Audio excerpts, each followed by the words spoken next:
Comeback has begun. The next year is set to be a year, and you got to remember I said it, but it's going to be an amazing year. For you, it's going to be great. Your new site is going to be open. It's a big area that you're building, and your expansion at Puritan. But I'm grateful to your leadership team, including Timothy Templet, Scott Wellman, and David Perkins. Great people, fantastic people. For welcoming us. We have, these are tremendous people. These are great, really loving people. They're doing something very important. When you think about what they're doing, the product is superior, it's terrific, and it's made in the USA, and that's, I shouldn't tell you this, but I use it every other day. I go like this.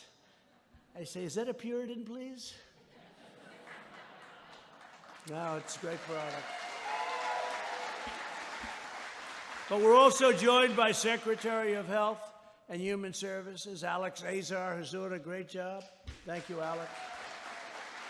And Secretary of Interior, David Bernhardt. We just left that meeting with David Bernhardt and Peter Navarro, who's right here. Peter, stand on up, Peter. Mr. Congressman, would you please stand up? Come on. We did a thing. We passed a bill together, right? One of the most important things, right to try. Do you know what right to try is? That's where we have the most advanced medical people in the world, labs and everything else.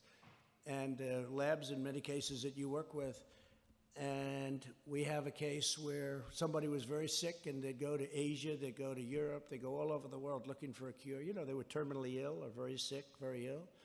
If they didn't have the money, they'd go home and die. They'd go home. But we have tremendous things coming along, and yet you have to go through a process of testing. And I said, when we have a situation where somebody's terminally ill or in that category, we want a right to try our labs. They shouldn't have to go to Europe and Asia. They shouldn't have to go to all over the world to look for a cure. And we call it the right to try. You have a right, and it was complex because the drug companies didn't want it because of liability. The country didn't want it because they didn't want to get sued. The insurance companies didn't want it. The labs didn't want it because they didn't want to have anything bad happen to them in terms of what they had to put on. So, you know, on their schedule. So we said right to try. So they have the right to try. They sign a document. They waive the liability. The results, I don't know if you know, but the results have been unbelievable. The results have been absolutely unbelievable. I mean, we've had some great things. So, great. One of the many things we've done, but every person here today is playing a vital role in the greatest national industrial mobilization since World War II. We've marshaled the full power of the U.S. government and U.S. industry to defeat the invisible enemy. And it is indeed an enemy. Should have been stopped in China. Came from China, should have been stopped in China. They didn't do that. We've delivered over 1.5 billion pieces of personal protective equipment to doctors and nurses on the front lines. We slashed through red tape to speed the development of vaccines. The vaccines are coming along incredibly well. Wait till you see. And therapeutics. And we partnered with private sector leaders such as Puritan to build the largest and most advanced testing capacity on the face of the earth. To accomplish this tremendous increase, you partnered with another legendary Maine institution. You've never heard of this, I'm sure, Bath Iron Works, right? To manufacture tens of millions more swabs.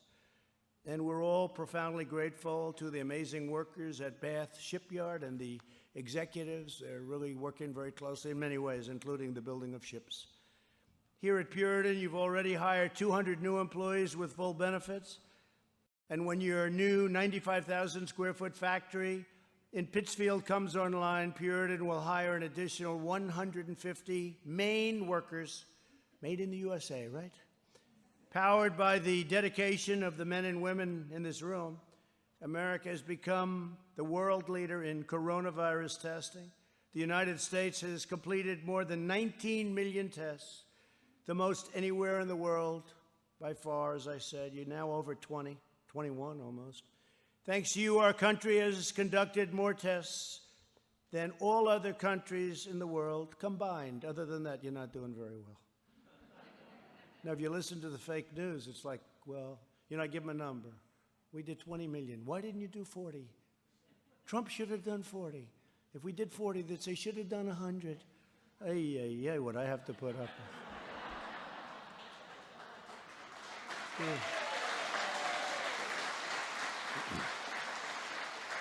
And you know, when we took over, the cupboards were empty. I always say the cupboards, meaning the stockpile.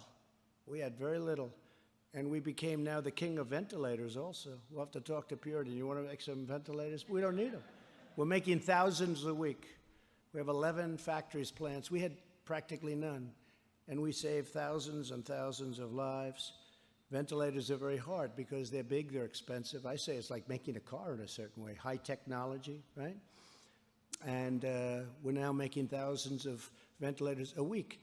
And we are at a point where we're actually helping other countries. We're sending ventilators to other countries. Nigeria, 200 ventilators, and then they called, and we sent them 800. We have 1,000 going to Nigeria. Italy, France, Spain, many, many countries. Russia, we're sending some to Russia.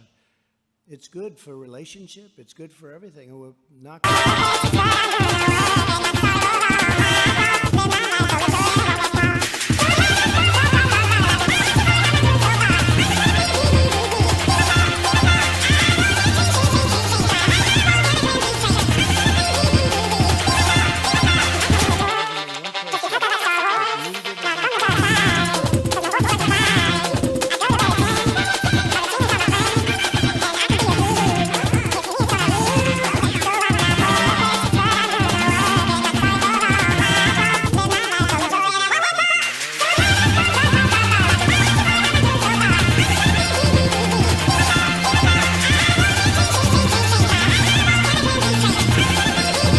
in the administration, and to all of the people that went and worked so hard to produce them. The